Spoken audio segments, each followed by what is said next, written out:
Assalamualaikum warahmatullahi wabarakatuh. Bismillahirrahmanirrahim. Wassalatu wassalamu ala Rasulillah Sayyidina Muhammadillah wa ala alihi wa sahbihi wa mawala. La hawla wa la quwwata illa billah, ma ba'du. Alhamdulillah, para jamaah haji yang Allah muliakan yang lagi dijamu di Mina ini, dan juga para pendengar MK Pagi yang Allah muliakan. Mudah-mudahan Allah SWT memberkahi kita semua, berkah rizkinya, berkah keturunannya, berkah keluarganya, ya, berkah usahanya, dan mudah-mudahan Allah SWT mengundang siapapun yang menyimak acara ini ke Tanah Suci dan dijamu di Padang Arafah dan juga dijamu di Mina untuk menjalankan ibadah haji. Dan mohon doanya, mudah-mudahan kami yang sedang menjalankan ibadah haji ini diberikan oleh Allah karunia yang besar. Di antaranya adalah menjadikan haji yang mabrur dan mabrurah. Amin. Alhamdulillah, sahabat MK Pagi yang Allah muliakan, kita sekarang bersama para jamaah haji di dalam gabungan kloter 26 JKG, ya. Karena Darut Tauhid terbagi 3 kelompok besar, ada yang MK Travelnya, kemudian ada DT Bandung, kemudian ada DT Jakarta yang tergabung dalam KBIH-nya. Nah, sekarang saya posisinya berada di tenda Mina bersama para jemaah di sini di kloter 26 JKG Jakarta. Alhamdulillah, soleh-soleh ya, alhamdulillah. Dan sempurna pada botak juga ya, alhamdulillah. Ini merupakan kesunahan dan merupakan doa dari Rasulullah SAW, karena doa Rasulullah itu 3 kali lipat kepada orang yang dibotak, ya, dan 1 bagi yang dicukur saja. Dengan doanya Allahumma gfir lil muqassirin, Allahumma gfir lil muqassirin, Allahumma gfir lil muqassirin. Ya Allah, ampunilah orang yang dibotak, ya, ampuni yang dibotak, ampuni yang dibotak. Baru setelah itu ampuni yang dicukur, Allahumma gfir lil muhalliqin. Dan mudah-mudahan Allah mengampuni dosa-dosa kita semua, ya, amin. Dan juga silakan banyak-banyak titip kepada para jamaah haji, jamaah umroh, karena doa-doa mereka itu Allah akan dijabah, sebagaimana Rasul pun menyampaikan dalam hadisnya, di antaranya Allahumma gfiril hajj wa liman istaghfara lahul hajj. Ya Allah, ampuni orang yang haji dan ampunkanlah orang yang diampunkan oleh orang yang haji. Ini doanya mustajab. Bahkan ketika itu sahabat Umar bin Khattab akan menjalani ibadah umroh, dan beliau pun ketika itu izin kepada Rasulullah SAW, dan Rasul pun mengizinkan, dan Rasul pun minta doa kepada sahabat Umar bin Khattab, jangan engkau lupakan, sertakan diriku dalam doamu. Itu diantaranya, ya, Rasul saja minta doa, ya, kepada Umar bin Khattab. Kenapa? Karena doa orang yang haji dan umroh itu doanya mustajab. Nah, karena itu ini kesempatan yang sangat luar biasa bagi para jamaah haji yang ada di tanah yang barokah, yang di Mina ini, dan pasti banyak pelajaran-pelajaran yang didapat. Karena haji ini mengeluarkan tukir gaya, ya, waktu, pikiran, tenaga, biaya yang begitu besar, ya, dan paling besar lagi adalah fisik, ya, semua pakai fisik dan semua juga merasakan.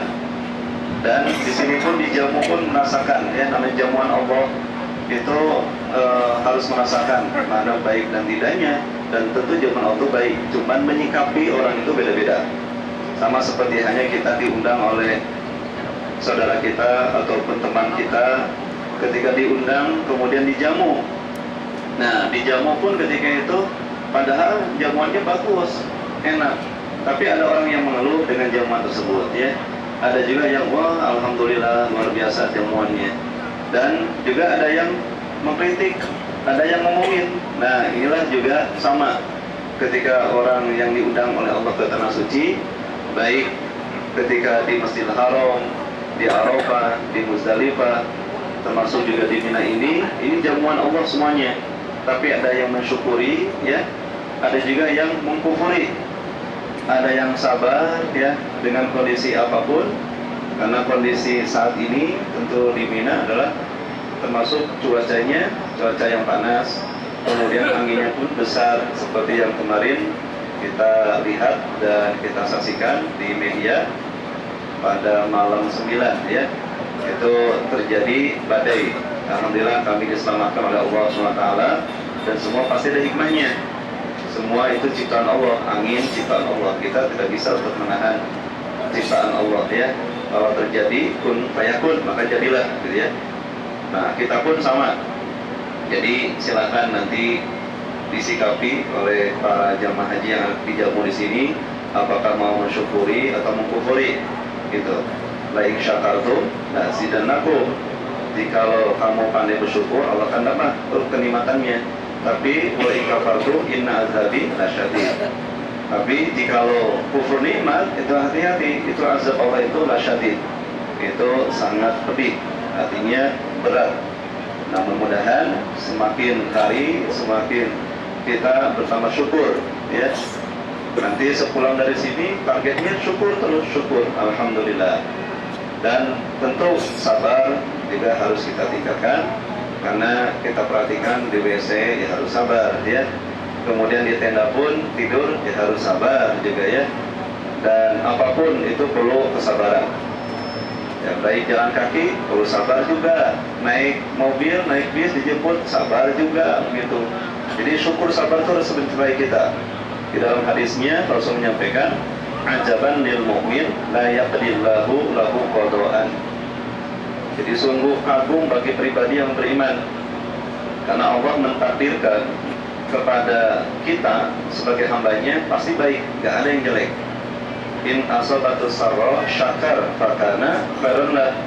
Jikalau ya Allah menguji dirinya dengan kebaikan, kemudahan, kelapangan, kemudian dia sikapi dengan syukur, maka syukur kebaikan buat dirinya. Wa in asabatul dharra sabar fakana khairan lah. Dan jikalau Allah menguji dirinya dengan kepahitan, kesulitan ya, kepayahan, kemudian dia sikapi dengan sabar, maka sabar pun kebaikan buat dirinya. Jadi bagi orang yang beriman hanya dua pilihan, yaitu syukur dan sabar. Nggak ada pilihan yang ketiga. Dapat kenikmatan, syukur. Kemudian dapat musibah, sabar. Ya, ini harus kita sikapi sama-sama, dan mudah-mudahan menjadikan pribadi yang syukur dan sabar. Dan insya Allah kita akan diskusi, kita akan mengambil hikmah dari para jamaah haji ini yang sudah menjalankan ibadah wukuf di Padang Arafah, sudah menjalankan tawaf, sa'i, ya, kemudian sudah mabit di Muzdalifah, sudah melempar jumroh, alhamdulillah, dan juga jalan kakinya ada yang tanazul, yang perjalanan luar biasa ya, kalau dihitung 21 km. Nah ini semua pasti ada hikmahnya. Insyaallah kita akan sama-sama untuk mendengar ya hikmah perjalanan ibadah haji ini.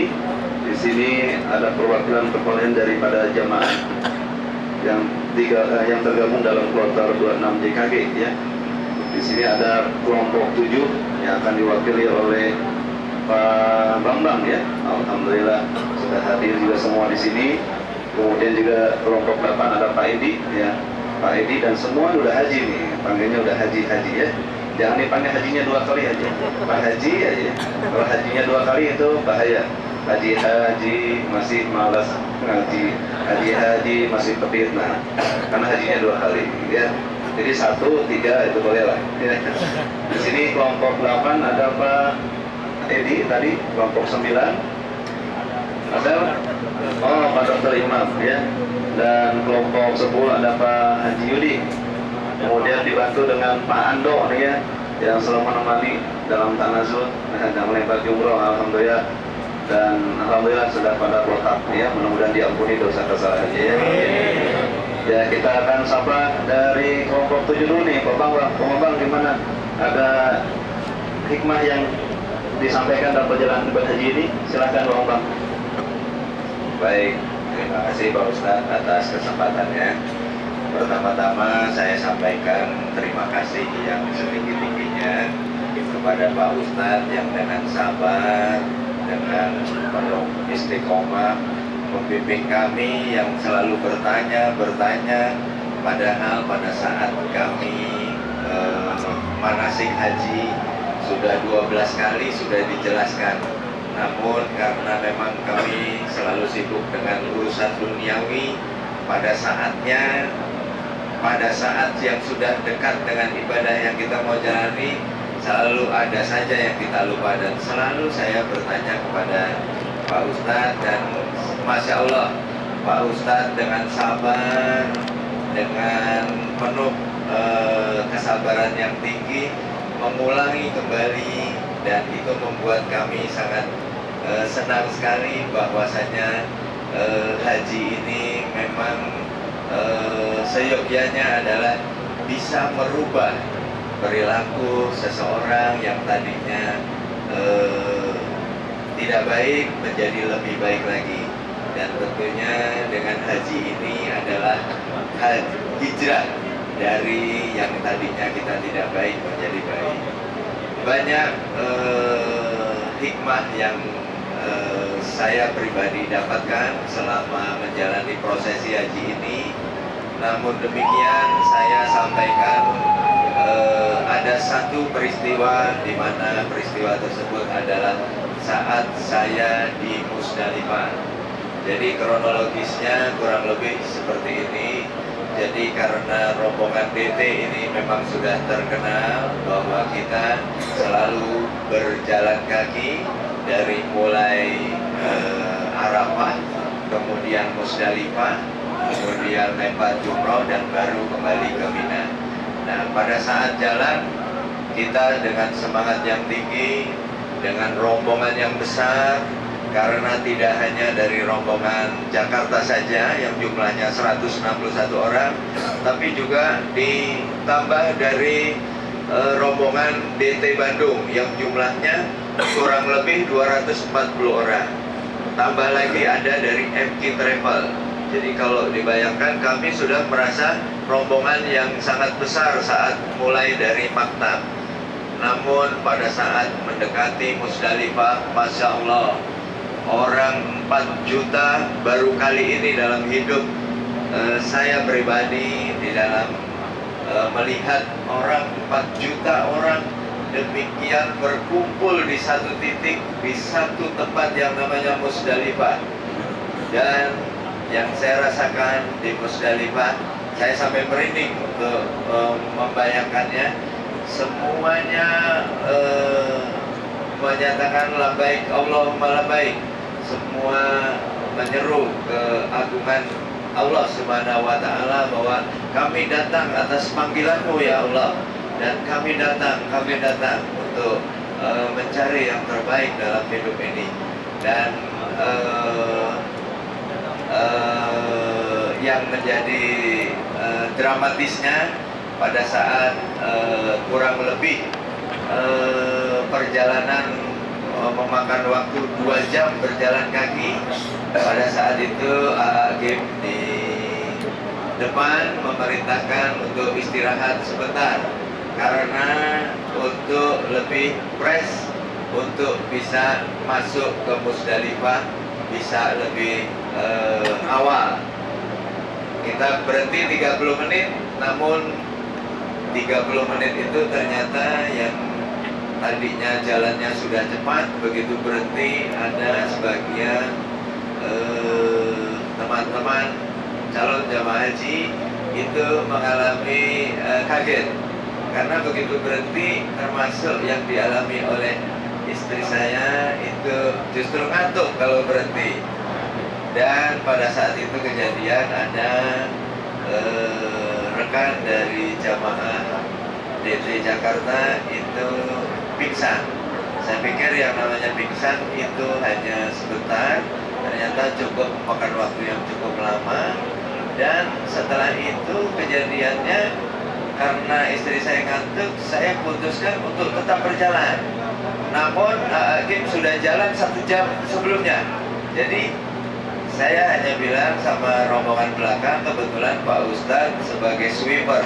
Sweeper itu adalah penyapu bersih untuk rombongan dalam jumlah yang besar. Jadi memastikan bahwa tidak ada yang tertinggal. Jadi kami diputuskan untuk berjalan daripada ngantuk di situ malah lebih parah. Akhirnya kami berjalan lagi, kami duluan hanya berdua. Tidak ada kejadian yang khusus, namun begitu ada gerbang Musdalifah, Anda sudah memasuki Musdalifah. Disitulah mulai.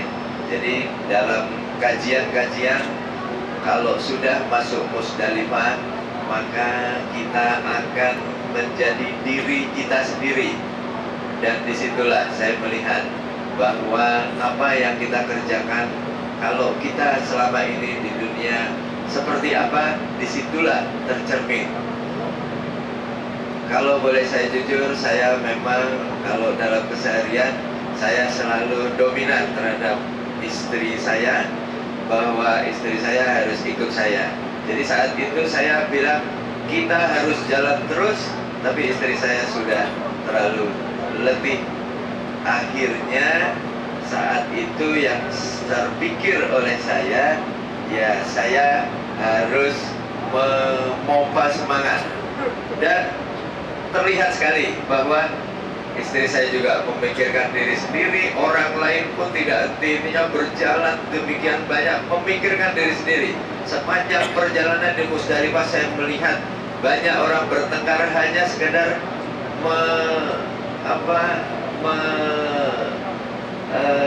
memilih tempat untuk bermalam. Alhamdulillah saat itu saya di tengah-tengah di tengah-tengah orang yang kami tidak kenal, mulai timbul satu kejadian yang tidak normal. Dalam artian seperti ini, saat itu saya kehilangan arah karena istri selalu menanyakan mana ini grupnya kok belum ada. Akhirnya saya menelpon, tidak ada satu orang pun yang mengangkat telepon saya. Artinya di situ membuktikan bahwa di Musdalifah kita benar-benar harus tawakal, kita benar-benar harus berserah diri, dan kita akhirnya berhenti. Dan tidak lama kemudian telepon saya akhirnya diangkat, dan Ustadz Abdul Wahab menyelamatkan kami, mengevakuasi kami, dan kami bisa berkumpul kembali. Dan ternyata tempat saya berhenti itu tidak jauh, hanya 700 meter dengan tempat Hakim berhenti. Namun saat itu rasanya dunia seperti kiamat. Kita seperti mau sudah meninggal aja udah. Air sudah tidak ada. Begitu kita sudah mabit di Musdalifah, ternyata air itu hanya 20 meter dari kita ada air. Itulah hikmah yang dapat saya sampaikan. Banyak sekali hikmah di setiap kejadian, namun teman-teman yang lain tentunya akan berbagi cerita dengan berbagai pengalaman. Terima kasih Pak Ustadz atas perjalanan rohaninya untuk kali ini, dan kami rindu untuk diundang kembali ke tanah suci ini. Billahi taufiq wal hidayah. Wassalamualaikum warahmatullahi wabarakatuh. Alhamdulillah, jazakumullah Pak Haji Bambang yang sudah memberikan hikmah-hikmahnya. Tapi intinya adalah tawakal, itu paling penting ya dalam ibadah haji. Baik, kita akan sapa selanjutnya dari Bapak Haji Edi yang selalu membantu para jamaah dalam pelancaran ibadah haji ini. Beliau komandan ya Amirul Hajnya di Darut Tauhid ini, mudah-mudahan bisa memberikan hikmahnya. Silakan Pak Haji. Terima kasih Pak Ustadz. Assalamualaikum warahmatullahi wabarakatuh. Alhamdulillah saya kami diberi kesempatan untuk memberikan baikan hikmah. Langsung saja, kalau Bapak mau cerita masalah mabit di Musdalifah perjalanan, saya akan cerita masalah di Mina. Jadi memang di sini sebagai awal kami datang ke sini agak sempat shock. Jadi kami dapat jatah karena kami sebagai termasuk petugas rombongan, bagaimana caranya membantu dapat jatah tenda yang hanya 8 space, 8 kotak, sementara satu kotak hanya untuk idealnya 14 orang, tapi ternyata setelah kita hitung-hitung dari 150 jadi 20 orang. itu ada tantangan tersendiri, sehingga bagaimana ibu-ibu juga mengatur bagaimana posisi tidur yang pas. Ada juga yang terus terang di sinilah kita harus sama-sama berempati, berbagi ya, bagaimana ego kita maunya tidur enak, di sinilah kita berbagi. Kemudian juga bagaimana kita harus bersyukur bahwa selama ini kita melihat orang yang tinggal di kolong jembatan, ternyata kita pun dapat kebagian tenda di kolong jembatan. Dan alhamdulillah ternyata nikmat tinggal di kolong jembatan, karena matahari yang sangat begitu panasnya di Mina terhalang oleh jembatan. Alhamdulillah di sinilah kita bersyukur, bagaimana kita bersyukur tinggal di kolong jembatan. Ya di sini rasanya dibilang perkampungan kolong jembatan ya, under the bridge village. Nah ini kita rasakan di sini. Alhamdulillah. Kemudian juga bagaimana kita rasanya ngantri toilet yang jumlahnya terbatas. Dan alhamdulillah juga kita punya program tarwiyah. Jadi kita datang lebih dulu daripada rombongan yang lain, sehingga kita sudah menguasai medan. Kita sudah tahu bagaimana penempatan kita ngatur, bagaimana untuk charger handphone aja sampai kita atur, kemudian jemuran, kemudian juga pengaturan bagaimana cara mengatur tempat. Kita bisa ambil space yang di luar, karena sebagian tidak tertamu di dalam. Akhirnya bapak-bapaknya khusus sebagian ada tinggal di luar. Tapi ternyata yang awalnya malam itu tidur di dalam sudah mulai komplain, gantian yang besok saya tidur di luar ya. Ternyata di malam di dalam kedinginan Pak. Kalau yang sudah survei udah tahu kita, jadinya biar aja kita tidur di luar, rasain aja di dalam. Ternyata bener, di dalam udah mulai nanti besok tukeran ya, kita di luar.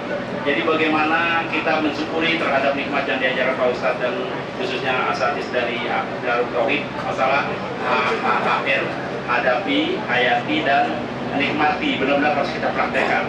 Di sini juga kita berempati kepada orang lain. Jadi barang di sini itu barang milik bersama. Tidak ada yang milik sendiri-sendiri. Kalau kita dulu di kehidupan sehari-hari, ini punya saya, ini charger saya, ini tiker saya, ini di sini tidak ada. Semuanya milik bersama. Begitu saya bilang ada yang punya tiker lebih, semuanya ngeluarin tiker.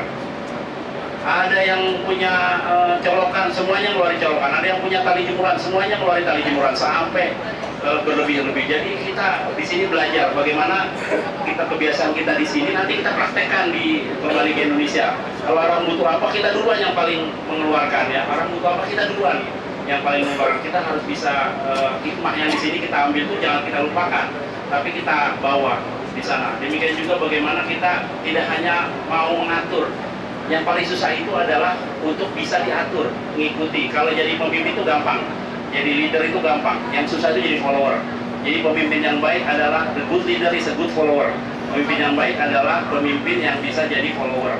Kemudian pemimpin yang baik adalah bisa menciptakan pemimpin yang lainnya. Jadi ngajari pemimpin-pemimpin yang lain jadi pemimpin, ngajari follower jadi leader. Itu yang paling susah. Jadi kalau dia berhasil ngajari follower jadi leader jadi follower tadinya pengikut, tiba-tiba dia bisa jadi pemimpin. Saya lihat di sini sudah banyak ya. Memang latar belakang kami dari angkatan, kami coba menularkan bagaimana caranya memanage orang ya. Orang yang tidak biasa jadi pemimpin, bisa jadi pemimpin.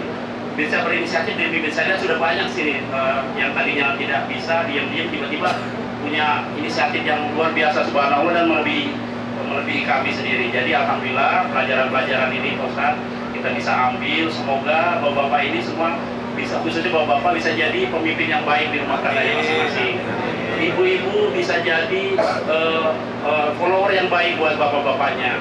Jadi ibu-ibu jangan tergantung sama suaminya Bu. Suaminya itu sudah ada yang ngurus Bu. Kadang-kadang suami juga tergantung sama istri, itu nggak boleh ya Ustaz ya. Jadi hanya tergantung sama Allah saja. Tergantung sama Allah, biar saja, kita nggak usah khawatir ya. Nanti Allah yang akan mengurus, kita mintanya sama Allah saja. Jadi kayak istri nggak usah dipikirin dia udah makan atau belum, dia pasti udah makan pasti. Jadi kejadiannya diumpetin tuh buat sama suaminya. Ternyata begitu udah selesai semua, Pak ada lebih nih Pak, ada lebih nih Pak. Nah, itu yang repot, jadinya ada yang nggak kebagian. Nah itu pengalaman. Jadi kita belajar memasrahkan sama Allah bahwa suami kita, istri kita ditinggal itu Allah yang menjaga, karena kita sendiri tidak akan mampu menjaga istri kita. Kita tidak akan mampu menjaga anak-anak kita. Ya anak-anak kita di Indonesia siapa yang menjaga? Emang kita pasrahkan ke orang tua kita, ke om kita bisa menjaga? Belum tentu. Kita pasrahkan saja sama Allah. Nah disinilah kita belajar meninggalkan semuanya supaya kita bisa pasrah, benar-benar pasrah sama Allah. Alhamdulillah yang istrinya sempat kehilangan tadi ya, alhamdulillah Pak Ahmad akhirnya ketemu ya loh.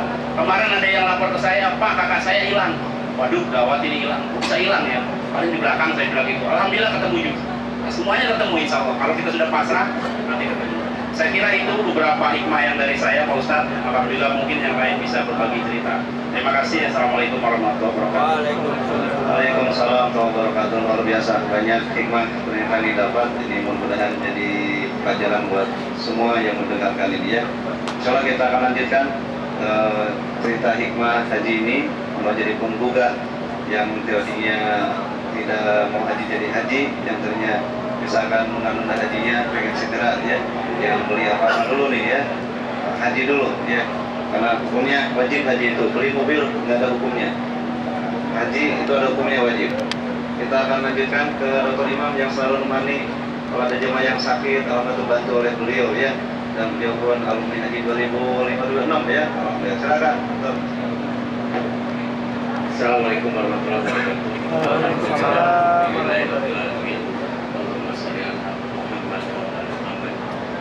Baik, hikmah haji kali ini yang ingin saya sampaikan adalah tentang tanazul, di mana tanazul itu berusaha untuk mengikuti sunnah Rasul sehingga kita bisa melaksanakan haji ini dengan sesempurnanya mungkin. Hikmah yang saya dapatkan bahwa ini adalah bukti kebesaran Allah, di mana pada saat kita akan tanazul sebelum maghrib, semua sudah bersiap-siap di perbatasan Arafah untuk menuju Musdalifah. Begitu selesai maghrib, kita bergerak semua ke Musdalifah. Belum ada satu momen pun di dunia ini yang bisa menggerakkan hampir jutaan orang dalam satu waktu yang bersamaan. Dan kalau kita masuk ke dalam gelombang pergerakan itu, kita bisa melihat berbagai macam suku bangsa yang ada di situ, dan semuanya mempunyai satu tujuan, yaitu tujuan hanya mencari keridhaan Allah. Perjalanan itu bukan perjalanan yang mudah, berjalan kaki sejauh kurang lebih sekitar 21 km. Tetapi kalau para pemirsa bisa melihat momen saat itu, semua punya semangat giroh keislaman yang luar biasa untuk mencari keridhaan Allah. Perlahan tampak, tapi ada satu perbedaan kekuatan semangat Islami yang mendorong mereka untuk terus bergerak maju dan penuh dengan keyakinan untuk melakukan tanazul itu dengan satu tujuan, mencari keridhaan Allah.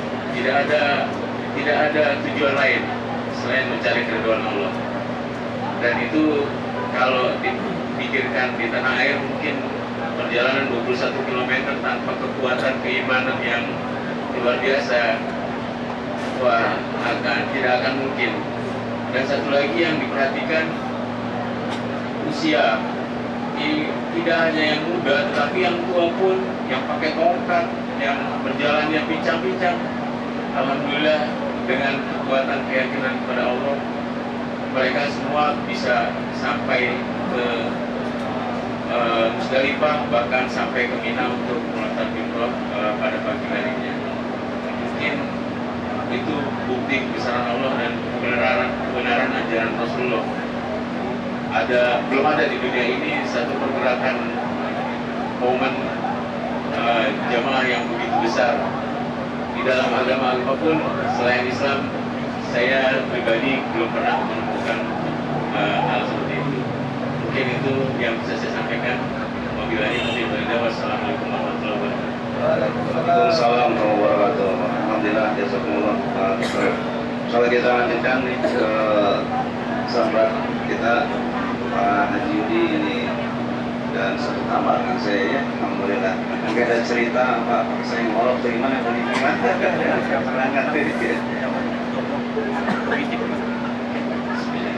Assalamualaikum warahmatullahi wabarakatuh. Ya, tadi Ustaz bilang bahwa saya sekarang Ustaz itulah risiko dengan Ustaznya berkah banyak. makanan berlimpah, ilmunya nambah. Ya alhamdulillah, ini luar biasa sekali, Allah yang ngatur semua. Kekurangan kenakalan ilmu itu memang harus diungkapkan dari orang-orang yang berilmu.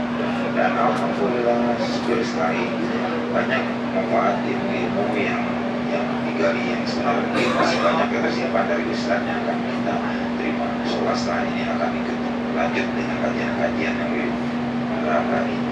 Baik, hikmah yang akan saya sampaikan adalah hikmah tentang prosesi melempar jumroh. Nah, hal ini yang paling harus dapat kita ambil hikmahnya lagi adalah bahwa banyak strategi-strategi yang harus kita persiapkan dalam pelaksanaan aktivitas ibadah haji ini. Nah, salah satunya adalah strategi untuk pengambilan waktu pelemparan jumroh, ya di Jemaratnya Mubarak. Nah, sebenarnya dari pagi itu kita sudah rencanakan untuk keluar lebih awal, tapi apapun itu rencana, Allah sudah tentukan lain. Ternyata pas kita keluar itu tidak boleh keluar sebelum jam 8. Hasil dengan negosiasi segala macam, tetap harus keluar setelah jam 8. Artinya di sini kita boleh punya rencana, tetapi ketetapan yang Allah tentukanlah yang berlaku. Pada saat seperti itu, itulah ujian yang muncul. Apakah kita akan tetap ngotot, emosi, bahkan nyala-nyalain segala macam, atau kembali kepada HM tadi, menghadapi, hayati, dan nikmati. Udah kembali lagi ke tenda, bahkan ada yang tidur, ya, intinya untuk penguatan kekuatan lagi, mengulang kekuatan. Karena ibadah haji ini benar-benar ibadah fisik luar biasa, ya, benar-benar luar biasa, menguras fisik, energi dan emosi. Nah, setelah istirahat sebentar, barulah jam 8 kita mulai jalan. Nah, ini penting sekali bahwa di sini kekuatan fisik saja tidak cukup, tapi juga pengendalian emosi dan ego. Karena kita berjalan adalah dengan berombongan, beramai-ramai. Nah, ini butuh pengaturan kecepatan. Nah, maunya yang depan itu kan buru-buru aja, lari aja, nggak tahu yang tinggal yang belakang, kita darah segala macamnya. Padahal dari bilangan sama Ustaz, ingat nggak boleh lebih dari lewat dari bendera, ya, dan nggak boleh kalau yang ada bendera belakang nggak boleh berada di belakang bendera. Artinya itu konstan. Nah, biasanya terlihat bahwa kegiatan-kegiatannya sekarang waktu-waktunya udah terukur, teruji berapa kali kegiatan, jam sekian ngumpul, kita berangkat jam sekian karena insya sebelumnya sekian kita sampai. Itu teruji, hampir kegiatan semua teruji, artinya udah terukur. Tetapi tetap aja mungkin ya itu akan memang harus buat kita pendewasaan pemahamannya. Udah jelas-jelas waktunya, udah sholat terukur, masih ada yang melewati, masih ada yang terlambat. Ini perlu pendewasaan. Khusus untuk melempar jumroh ini terjadi seperti itu. Sementara jalanan udah mulai padat, ya, akhirnya rombongan terpencar untuk menjadi 2 bagian karena jalan menuju ke Jemarat itu ada tiga di dalam satu terowongan itu ada 3 bagian kiri, di tengah, dan kanan. Nah, itu barang mau masih bukannya satu barisan ke belakang, tapi mencar ketika ini. Walaupun pada akhirnya tetap menyatu sebelum masuki tempat pelemparan. Nah, tempat masuki tempat pelemparan itu juga banyak yang tidak mulai, mungkin tidak sabaran, wah belum lihat apa tuh mau melempar langsung ya, semua mau dilempar. Ya, main lari aja nggak ikutin, padahal sudah diatur strategi bahwa bisa dengan bahwa kita harus melewati dulu, mengambil melintir dulu ke depan, baru berbalik arah, karena dengan demikian kita akan lebih dekat. Nah, kemarin juga kejadian seperti itu. Nah, mau juga ikutin, mau pas habis dari pinggir langsung ke dorong sama jemaah Afrika dari luar biasa gede-gede, akhirnya mental Ustaz pun sampai mental gara-gara ngikutin, luar biasa. Nah, ini artinya apa? Pengendalian diri, emosi juga, walaupun itu adalah membuang perasaan benar, adalah membuang sifat-sifat jelek kita, ya. Dan itulah mungkin salah satu hikmah bahwa mengendalikan diri itu sangat penting, dan alhamdulillah kita menjadi 4 kali. Semoga ini akan jadi bisa kita ulang lagi pada haji-haji berikut dan semua bisa mulainya. Demikian aja. Assalamualaikum warahmatullahi wabarakatuh.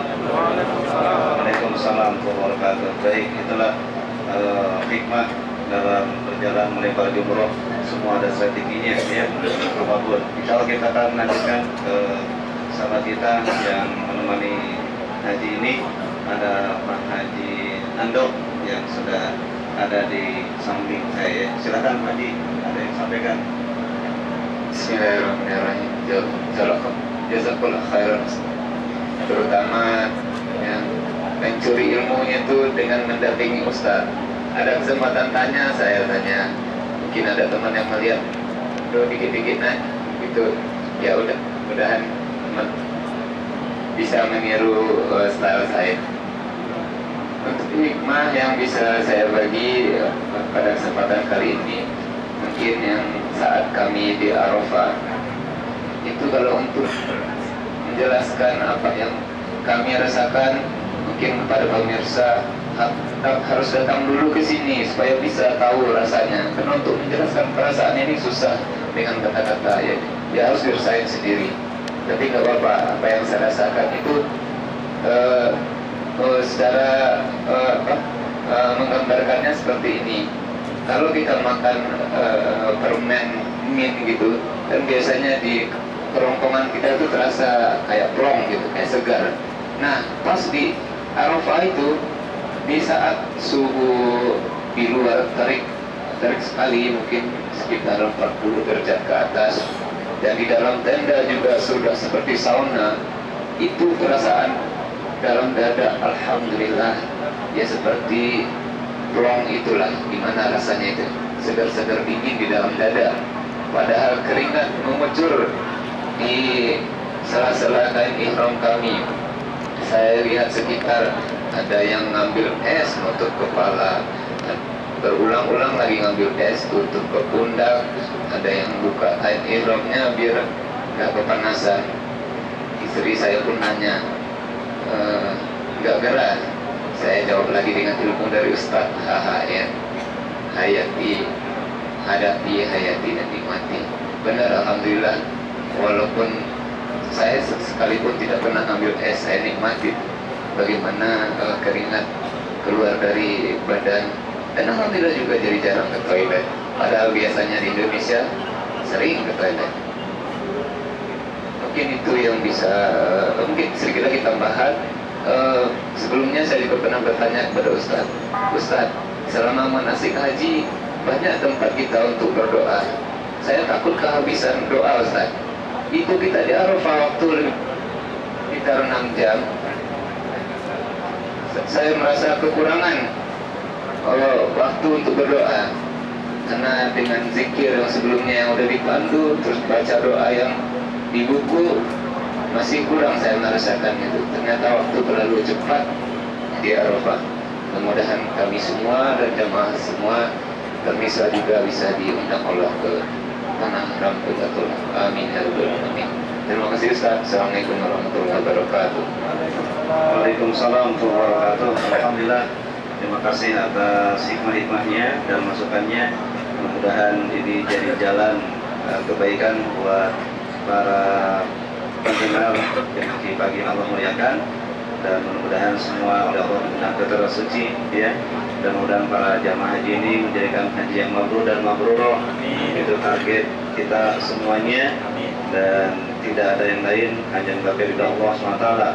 Karena di sini di pesantren Darut Tauhid atau KB Darut Tauhid ini, ketika hajian ya pesantren 40 hari ini harus dapat ilmu yang didapat, ya diantaranya yang ada ilmu fikih, ya, ilmu akidah, kemudian ilmu akhlak, ada tafsir, dan bahkan bisa ada fikih waqi, itu fikih kejadian. Karena akan merasakan, oh gimana sholat ini, gimana sholat itu, ya, pada kosor, ada jamaah, kok bisa dikosor, oh kan ini fikih waqi namanya. Kemudian tayamum juga dilakukan, yang tidak pernah dilakukan tayamum di haji ini bisa tayamum, ya. Kemudian pipis lagi supaya gampang, ya. Kemudian wudunya yang fleksibel gimana, ya, dan kondisi apapun semua ada. Dan alhamdulillah jadi 40 hari ini pesantren mudah-mudahan mendapatkan ilmu yang manfaat dan barokah, ya, insyaallah. Mudah-mudahan kita semua mendapatkan ridha Allah SWT, dan mudah-mudahan hikmah-hikmah yang tadi disampaikan oleh para jamaah haji ini menjadikan pelajaran juga atau hikmah yang akan berangkat ke tahun depan, tahun berikutnya, ya, agar senantiasa mempersiapkan dirinya. Tadi ilmu tawakal sudah disampaikan, ya, kemudian ilmu tauhidnya luar biasa, ilmu sabarnya ada, ilmu syukurnya ada, itu semua ada dalam haji ini. Mudah-mudahan Allah SWT memberkahi kita semua. Terima kasih para sahabat yang Allah muliakan. Mudah-mudahan bermanfaat. Terima kasih. Assalamualaikum warahmatullahi wabarakatuh. 40 menit ya. Jadi Aging dulu, nanti besok yang akan nyampaikan. Setelah itu yang sekarang nih ya.